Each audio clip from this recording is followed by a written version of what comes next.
Barack Obama has chided Donald Trump as wacky and uninformed after the Republican candidate said Russia's President Putin was a better leader.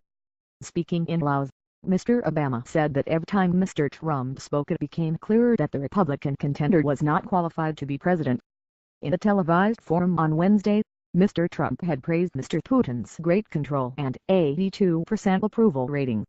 Mr. Trump and rival Hillary Clinton had taken questions from military veterans. Trump and Putin, the new bromantics. Trump defends military sex assault tweet. Why Trump strikes a chord with Russians? Are there any Trump links to Putin?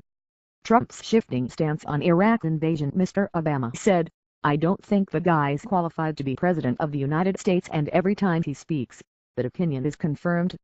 The president pointed to the diplomatic work he had faced at both the ASEAN summit in Laos and the earlier G20 meeting in China. He said, "I can tell you from the interactions I have had over the last 8 or 9 days with foreign leaders that this is serious business. You actually have to know what you are talking about, and you actually have to have done your homework. When you speak, it should actually reflect thought-out policy you can implement."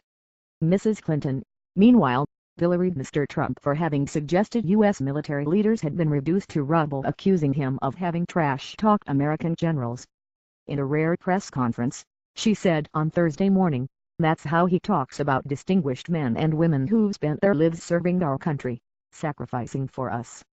Mr. Trump had told the forum in New York that the Russian president had been a leader far more than our president has been. Quizzed by NBC host Matt Lauer on his previous complimentary remarks about Mr. Putin, Mr. Trump responded, "He does have an 82% approval rating.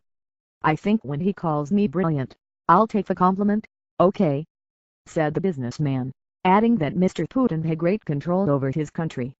Mr. Trump also said that, as a result of the confidential intelligence briefings he has been entitled to as an election candidate, he had been shocked at how the president, Mrs. Clinton and current Secretary of State John Kerry had done exactly the opposite of what intelligence experts had told them.